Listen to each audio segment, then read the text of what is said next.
إن الحمد لله الذي نحمده ونستعينه ونستغفره ونؤمن به ونتوكل عليه ونعوذ بالله من شرور أنفسنا ومن سيئات أعمالنا من يهده الله فلا مضل له ومن يضلله فلا هادي له وأشهد أن لا إله إلا الله وحده لا شريك له وأشهد أن محمدا عبده ورسوله أما بعد فإن خير الحديث كتاب الله وخير الهدي هدي محمد صلى الله عليه وسلم وشر الأمور محدثاتها وكل محدثة بدعة وكل بدعة ضلالة وكل ضلالة في النار.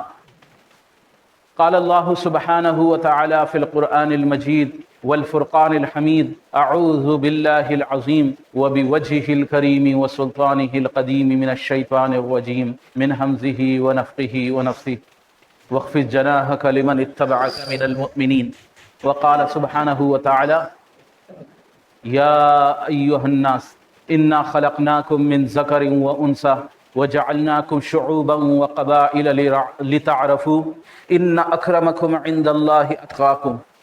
وقال سبحانه وتعالى: تلك الدار الآخرة نجعلها للذين لا يريدون علوا في الأرض ولا فسادا والعاقبة للمتقين. سبحانك لا علم لنا إلا ما علمتنا إنك أنت العليم الحكيم. رب اشرح لي صدري ويسر لي أمري واحلل عقدة من لساني يفقهوا قولي. اللہ سبحانہ وتعالیٰ کی حمد و ثنا، اس کی بڑائی، اس کی عظمت، اس کی کبریائی یقینی طور پر جتنی بیان کی جائے وہ کم ہے. بلا شبہ ساری کائنات کا پالن ہار، سب کو روزی دینے والا، سب کی مشکلوں کو دور کر دینے والا، سب کو ہدایت دینے والا ایک اکیلا بادشاہ، ایک اکیلا رب اللہ سبحانہ وتعالیٰ ہے. یقینی طور پر وہی ہدایت دیتا ہے اور وہی وہ جس کو چاہتا ہے وہ ہدایت سے ہٹا دیتا ہے. من یہدہ اللہ فلا مضل لہ ومن یضللہ فلا ہادی لہ. جس کو وہ ہدایت دے پھر اسے کوئی گمراہ نہیں کر سکتا، اور جسے وہ گمراہ کر دے پھر اسے کوئی ہدایت نہیں دے سکتا. یقینی طور پر اللہ سبحانہ وتعالیٰ ہی کی ذات ہے جو کامیابی کا راستہ انسان سے وہ اعمال کرواتی ہے جو کامیابی کا راستہ انسان حاصل کر لیتا ہے. اس نے سب کچھ انسان کی قدر میں لکھ رکھا ہے، لیکن انسان کی اپنی جستجو، اپنی کوشش، اپنی خباثت یہ کہ وہ انسان کو اس درجے برائیوں کے اندر مبتلا کر دیتی ہے کہ انسان بھول جاتا ہے. کیونکہ انسان کے اندر ایک صفت ہے بھولنے کی، وہ بھول جاتا ہے، یاد نہیں رکھتا. تو اسی لیے فرمایا: فذکر فإن الذکریٰ تنفع المؤمنین. وذکر فإن الذکریٰ تنفع المؤمنین. مومنین کو یاد دلاتے رہیے، یاد دہانی کرتے رہیے کہ یاد دہانی یہ مومنین کے لیے نفع بخش ہے. انسان کو بار بار اس کے ایک ہی چیز کا مذاکرہ، ایک ہی چیز کی یاد دہانی، کس لیے کہ انسان یاد رکھے، بھول نہ جائے کہ حقیقتاً ہم کہاں سے آئے ہیں اور ہمیں کہاں جانا ہے. ہم جنت سے آئے ہیں اور ہمارا ٹھکانہ واپس جنت ہی ہونا چاہیے. یہ کہ بھول جائیں اور شیطان کے ساتھ اور اپنی نفس کی خواہشات میں اور ماحول کے اندر اور حالات کے اندر پڑ کے ایسے اعمال انجام دے دیں، ایسی غلطیاں ہم سے سرزد ہو جائیں کہ پھر وہ ہم اپنے رب کو بھلا کر اور شیطان کے بہکاوے کے اندر پھر ملیا میٹ ہو جائیں. اس لیے سب سے زیادہ ضروری چیز اللہ کا تقوی ہے، اللہ کا خوف ہے. انسان کے سامنے ہمیشہ آخرت رہنی چاہیے، ہمیشہ اس کے سامنے اس کی موت رہنا چاہیے، ہمیشہ اس کے سامنے اس کا انجام رہنا چاہیے. اس لیے میں اپنی آزاد کو اور آپ سب کو اللہ کے تقوی کی تلقین کرتا ہوں. اللہ کا تقوی، اللہ کا خوف وہ بہت زیادہ ضروری ہے. اگر اللہ کا خوف ہی ہے جو انسان کو گمراہیوں کے جنگلوں سے نکال دینے والا، ضلالتوں اور گندگیوں، نجاستوں سے باہر نکال دینے والی کوئی چیز ہے تو وہ اللہ کا تقوی ہے. اللہ کی معرفت کا حاصل کرنے کا ذریعہ اللہ کا خوف. بہت ضروری ہے کہ ہم اپنے آپ کو برابر تلقین کرتے رہیں، اپنی ذات کو برابر ایسی مجالس میں بیٹھیں، برابر ایسے اس طرح سے قرآن پڑھیں کہ وہ ہمارے ایمان کے بڑھنے کا ذریعہ بن جائے. کہ قرآن کو ایک یہ کہ سرسری طور پر بس پڑھ لیا کہ ہاں ہم نے تلاوت کر لی، نہیں، بلکہ تلاوت ایسی ہونی چاہیے جس کے اندر پڑھنے کے بعد کچھ ایمان کا لیول کچھ اوپر ہو جائے. یعنی اس کو سمجھ کر پڑھیں تو ظاہری بات ہے اس کے اثرات ہم پر مرتب ہوں گے. قرآن کو اگرچہ تھوڑا پڑھیں لیکن اس کو سمجھ کر پڑھیں، سمجھ کر پڑھنا بہت ضروری ہے۔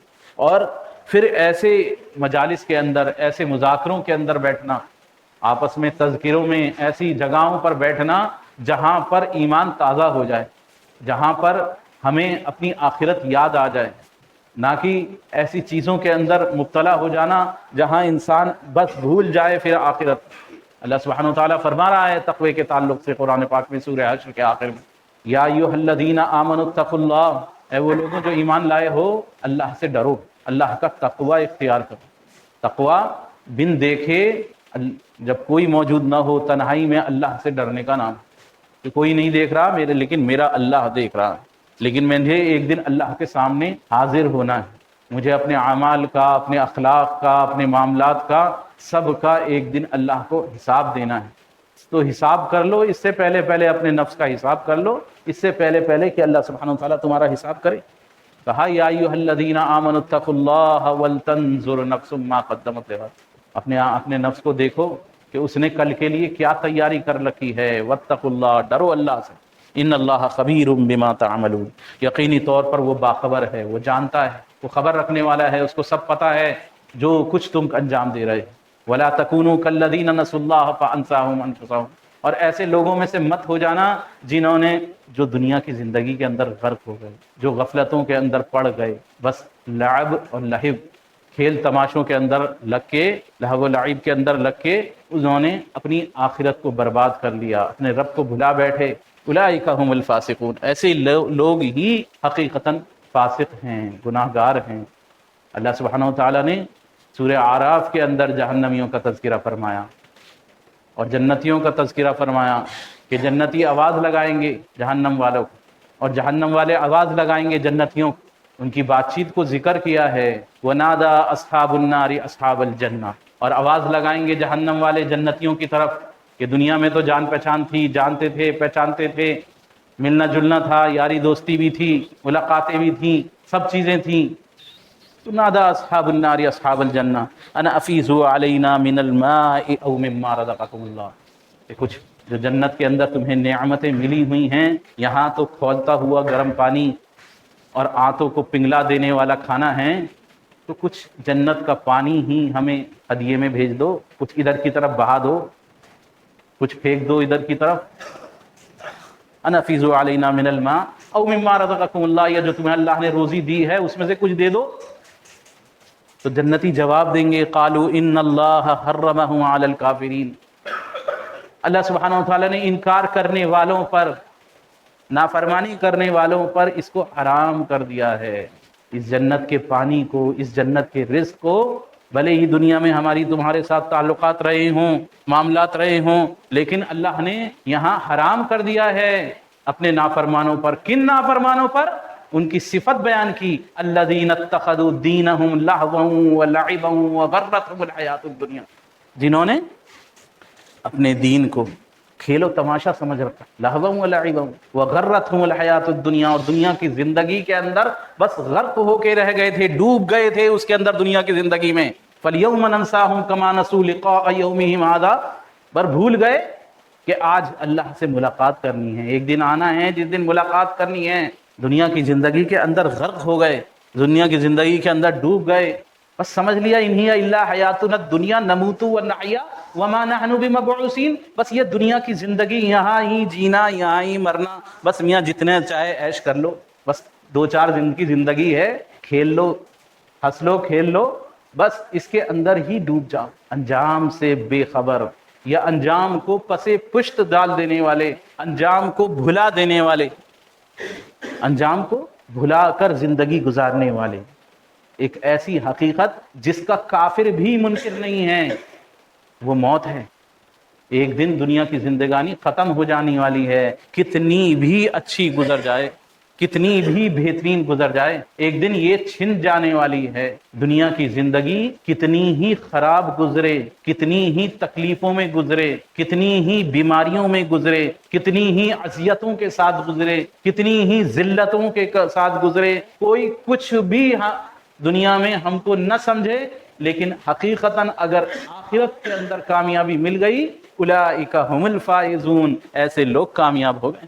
لا یستوی اصحاب الجنت یا اصحاب النار، آگے فرمایا سورہ حشر کے اندر جنت اور جہنم والے برابر نہیں ہو سکتے، اصحاب الجنت هم الفائزون، اصحاب جنت تو کامیاب ہو جانے والے ہیں۔ تو کامیابی والی جنت کے لیے ضروری ہے کہ اس کے لیے دن رات انسان کوششیں کرے، اس کے لیے جستجو کرے، ہاتھ پیر چلائے، ہاتھ پیر مارے۔ اور پھر میں نے عرض کیا تھا کہ اگر حقیقتاً آخرت کے اندر نیکی کی انسان کو توقع ہو، انسان کے دل میں یہ چاہت ہو کہ وہ آخرت کے اندر وہ کامیابی، کہ دنیا میں تو میاں کم میں گزارا ہو گیا، چلو آخرت میں کم میں گزارا نہیں ہوگا۔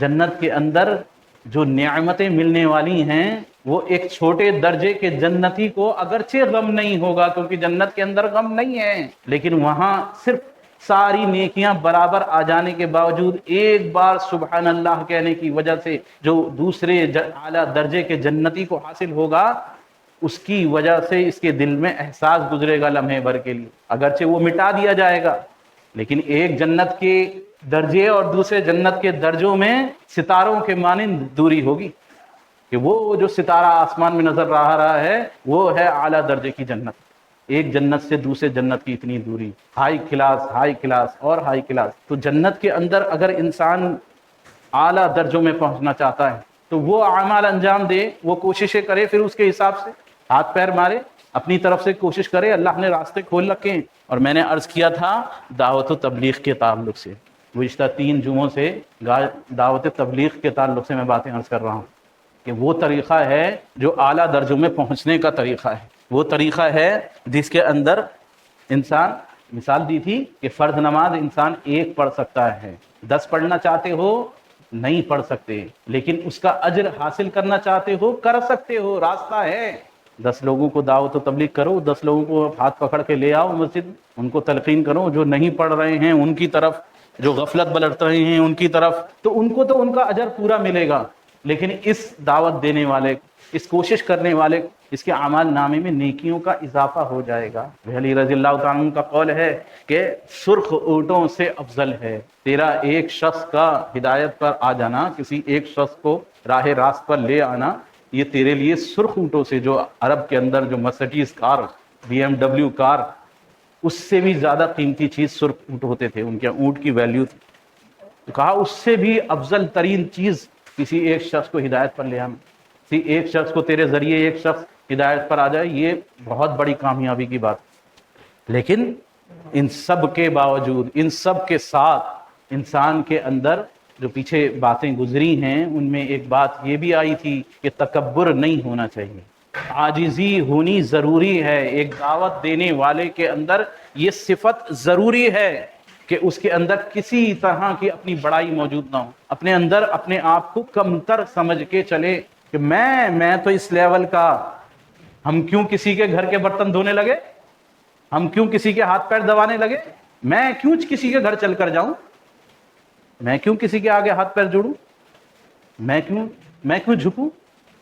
تو یہ تواضع ہونا اور تکبر کا نہ ہونا، یہ بنیادی چیزیں میں سے ہیں دعوت و تبلیغ کے لیے۔ سب سے پہلے داعی کے اندر یہ صفت پیدا ہونی چاہیے کہ وہ، اس کے اندر عاجزی آنی چاہیے، اس کے اندر جھکاؤ پیدا ہونا چاہیے۔ اگر اس کے اندر ہے انا اپنی کہ ہاں میں کچھ چیز ہوں، کہ میاں میرا علم بڑا ہے، یا میں تو یہ کرنے والا ہوں، میں تو ایسا کرنے والا ہوں، تو یہ نہ صرف دعوت و تبلیغ یہ کام نہیں کر سکتا، بلکہ یہ تو ایمان کے بھی خلاف چیزیں ہیں، انسان کے اندر انسان کو جہنم کا راستہ دکھانے والی ہیں، کیونکہ یہ تکبر، اپنی بڑائی، یہ چیز اللہ کو سخت ناپسندیدہ ہے۔ ان الذين كذبوا بآياتنا واستكبروا عنها لا تفتح لهم ابواب السماء، جن لوگوں نے اللہ کے احکامات کا انکار کیا اور تکبر کیا، اکڑے، لا تفتح لهم ابواب السماء، تو ان لوگوں کے لیے آسمان کے دروازے نہیں کھلنے والے، ولا يدخلون الجنہ، اور یہ لوگ جنت میں نہیں جائیں گے، حتی یلج الجمل فی سم الخیاط، یہاں تک کہ سوئی کے ناکے کے اندر، جس کے اندر دھاگا ڈالا جاتا ہے، اس کے اندر سے اونٹ گزر جائے تو ممکن ہے، ورنہ، اور یہ چیز ممکن ہی نہیں ہے کہ سوئی کے دھاگے کے اندر، سوئی کے ناکے کے اندر سے جس میں دھاگا ڈالا جاتا ہے، اونٹ گزر جائے۔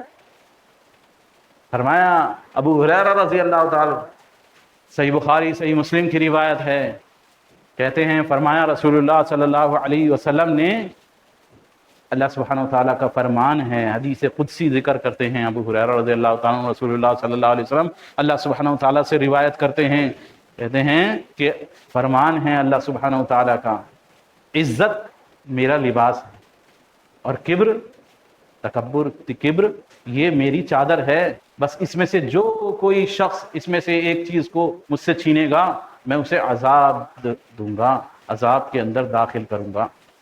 لیکن انسان اپنی بڑائیاں بیان کرتا رہے، اپنے تئیں اپنے آپ کو بس میں ہوں کچھ ہوں، اور اسی کے بیانات چلتے رہیں کہ ہم کیا چیز ہیں، ہم نے کیا کر لیا، ہم کیا کر رہے ہیں۔ نہیں، اگر اللہ نے تمہیں عزتیں دی ہیں، اللہ نے تمہیں علم دیا ہے، اللہ نے تمہیں کوئی چیز عطا کری ہے، تو وہاں وہ اللہ کی دی ہوئی ہدایت ہی کیوں نہ ہو، کہ وہ اللہ کا دیا ہوا حسن ہی کیوں نہ ہو، وہ اللہ کا دیا ہوا مال ہی کیوں نہ ہو، وہ اللہ کا دیا ہوا علم ہی کیوں نہ ہو، سب کچھ اللہ کا دیا ہوا ہے، تمہارا کوئی کمال نہیں ہے، تمہارا اس کے اندر کوئی کمال نہیں ہے، سب کچھ اللہ کا دیا ہوا ہے۔ تو اللہ کے دیے ہوئے پر اللہ کا شکر ادا کرو۔ فَلَا تُزَكُّوا أَنفُسَكُمْ، اپنے آپ کو بہت زیادہ کلیئر اور اپنے آپ کو بہت زیادہ پاکیزہ اور بہت بڑا بنانے کی ضرورت نہیں ہے، وہ جانتا ہے تم میں کون اللہ سے کتنا ڈرنے والا ہے۔ یا ایھا الناس، اے انسانوں، انا خلقناکم من ذکر و انثی، ہم نے تمہیں بنایا ہے عورتوں اور مردوں میں، وجعلناکم شعوبا وقبائل لتعارفوا، اور تمہیں قبیلوں میں اور خاندانوں میں، نسب خاندانوں کے اندر تمہیں بانٹ دیا ہے، لتعارفوا، تاکہ تم پہچانے جاؤ۔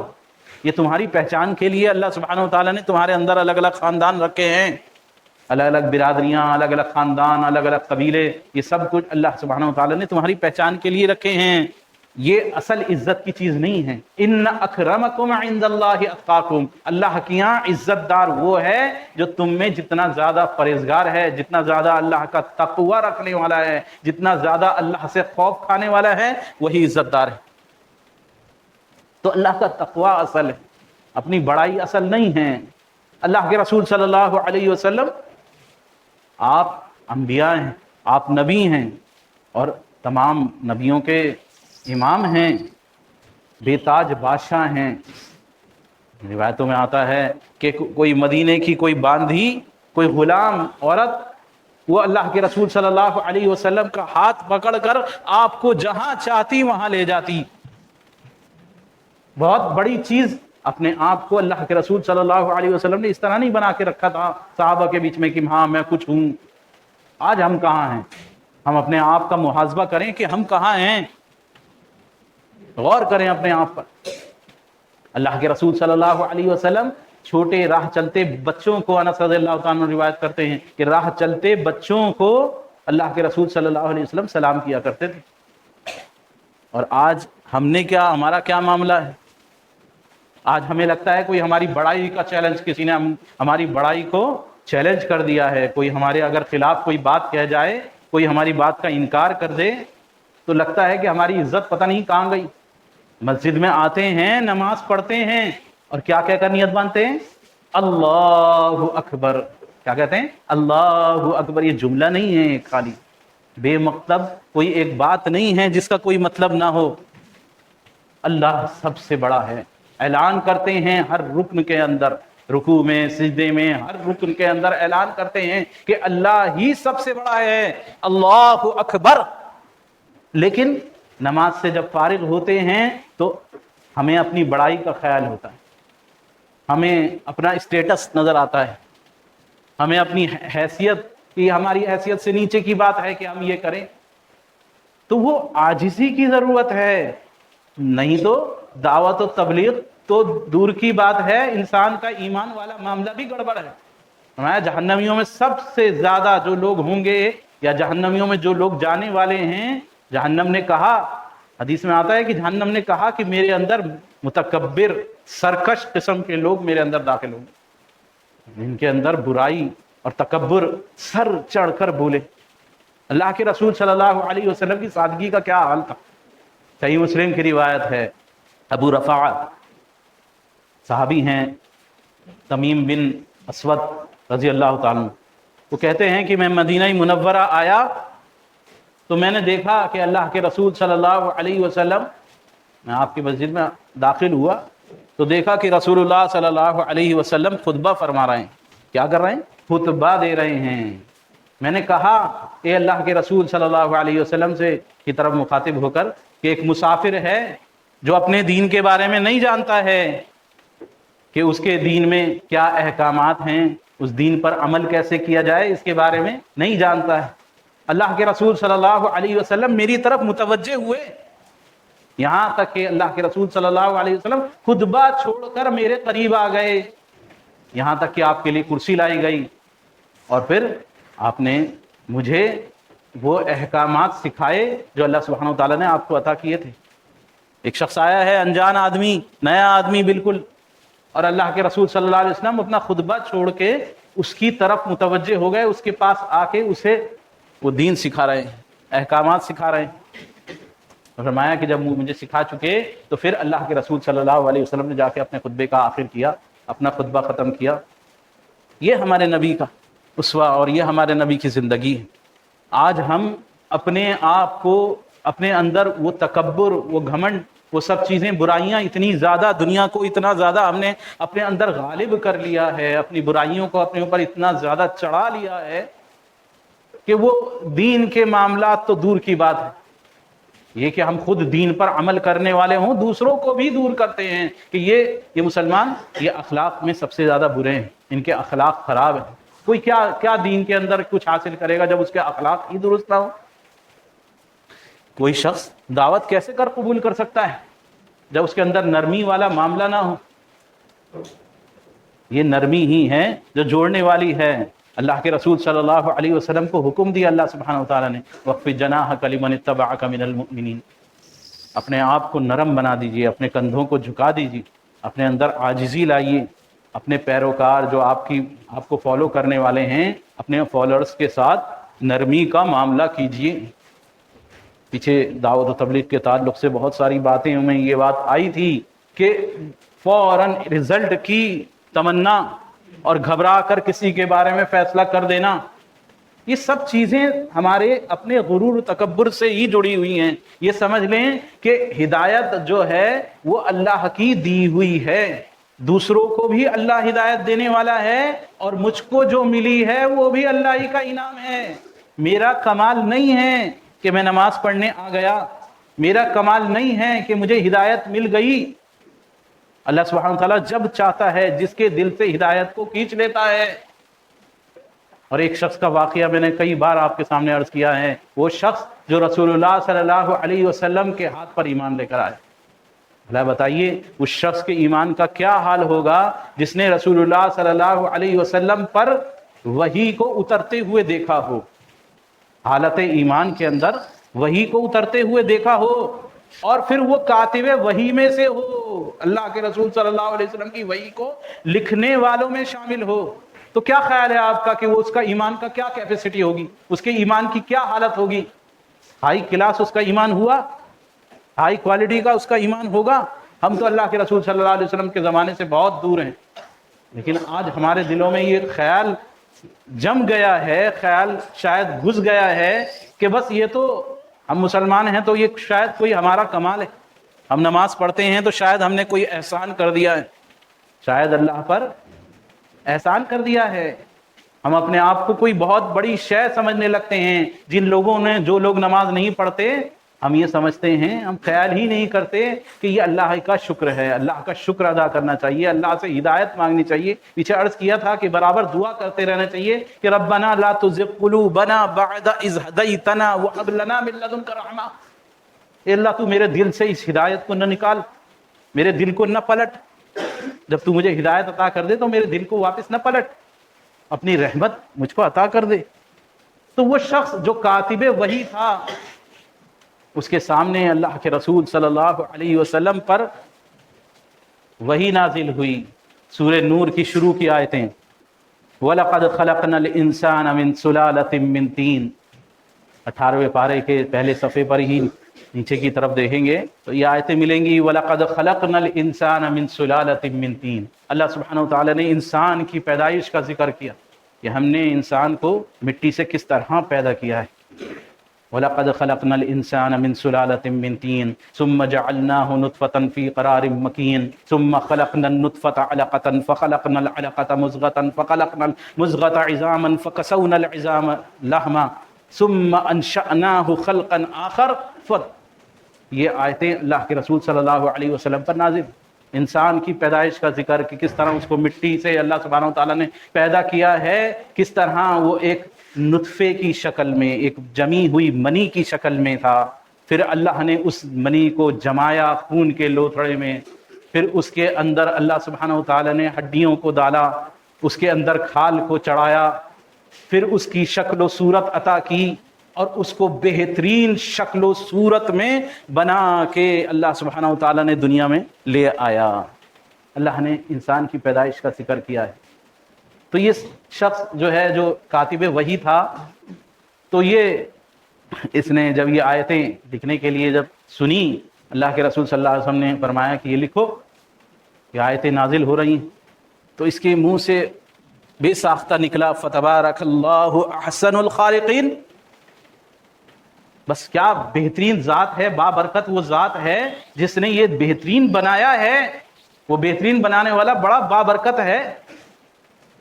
قرآن نازل ہوا تھا ثم انشأناه خلقا آخر فتبارک اللہ احسن الخالقین، تو اس سے کہا کہ فتبارک اللہ احسن الخالقین لکھو، یہ نازل ہوا ہے۔ اس نے کہا نہیں، یہ ساری باتیں سننے کے بعد فتبارک اللہ احسن الخالقین تو میں کہہ رہا ہوں، آپ مجھے وہ بتائیں جو اللہ نے نازل کیا ہے، جو قرآن میں نازل ہوا ہے وہ بتائیں مجھے، اللہ کے رسول وہ بتائیں جو قرآن میں نازل ہوا ہے۔ یہ تو میں کہہ رہا ہوں نا، فتح میرے منہ سے نکلا ہے فتبارک اللہ احسن الخالقین۔ تو اللہ کے نبی نے فرمایا نہیں، یہی نازل ہوا ہے فتبارک اللہ احسن الخالقین، یہ اس آیت کے اندر ہی ہے، اسی کا جز ہے، لکھو۔ شخص نے اس پر بحث کری اور اسی پر وہ دین سے مرتد ہو گیا، اسلام سے مڑ گیا کہ اللہ کے رسول صلی اللہ علیہ وسلم پر کچھ نازل نہیں ہوتا، بس جس کی جو بات اچھی لگتی ہے وہ لکھوا دیتے ہیں۔ اللہ نے صرف اسی پر اس کے دل سے ہدایت کو کھینچ لیا۔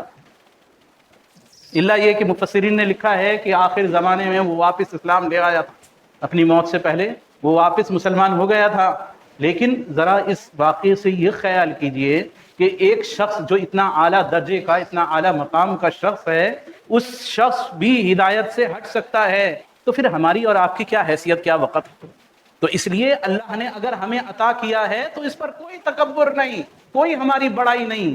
جو کچھ اللہ نے عطا کیا ہے وہ اللہ واپس بھی لے سکتا ہے، چاہے وہ ہدایت ہو، چاہے علم ہو، چاہے عمل ہو، چاہے توفیق ہو، چاہے مال ہو، چاہے خوبصورتی ہو، چاہے عزت ہو، چاہے جو کچھ دنیا کے اندر ہم کچھ دیکھتے ہیں، جو جتنی اللہ کی نعمتیں ہیں، وہ جو کچھ بھی ہمارے پاس ہے، جو کچھ بھی تمہیں ملا ہے، وہ سب کچھ اللہ کا دیا ہوا ہے۔ تو اس پر کاہیں کا غرور، کاہیں کا تکبر، کاہیں کی اکڑ۔ علی رضی اللہ تعالیٰ عنہ وہ بیان کرتے ہیں کہ حیرانی اور تعجب ہے انسان پر، بنی آدم پر تعجب اور حیرانی ہے، وہ کیسے تکبر کر سکتا ہے، کیسے اکڑ سکتا ہے کہ جبکہ اس کا بہترین کھانا ایک کیڑے کی غلاست ہے۔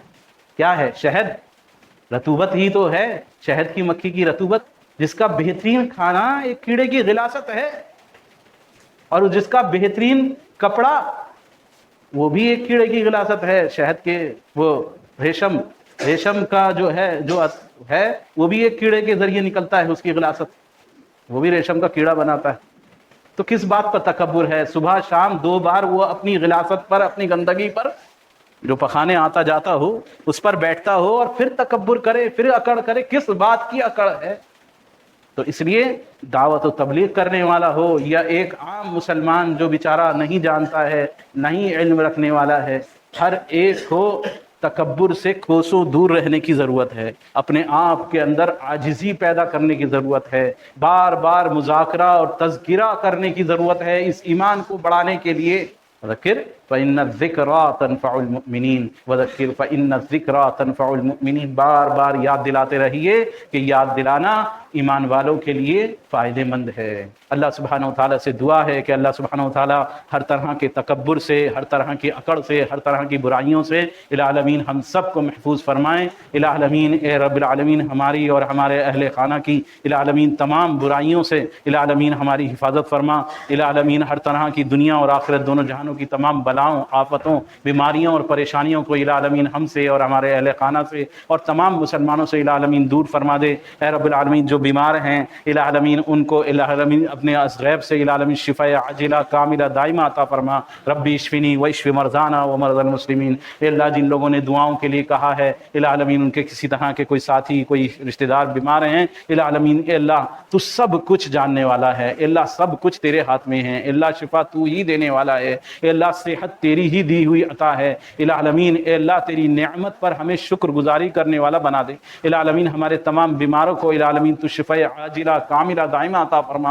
اے رب العالمین جن کے پاس صحت ہے انہیں العالمین اپنی صحت کی قدردانی کی العالمین توفیق عطا فرما العالمین۔ جب تک زندگی ہے زندگی کو غنیمت جان کر اس کے لیے اس زندگی کے اندر اپنی آخرت کی زندگی کے لیے، ہمیشہ ہمیشہ کی زندگی کے لیے، کامیابی والی زندگی کے لیے کوششیں کرنے والا العالمین تو ہمیں بنا دے العالمین۔ اے اللہ دنیا اور آخرت دونوں جہانوں کی العالمین ہر پریشانی سے العالمین تو ہمیں محفوظ فرما دے العالمین۔ جو بے اولاد ہیں انہیں نیک صالح اولاد عطا فرما۔ اے اللہ جو بیمار ہیں العالمین انہیں شفاء عاجلہ کاملہ دائمہ عطا فرما۔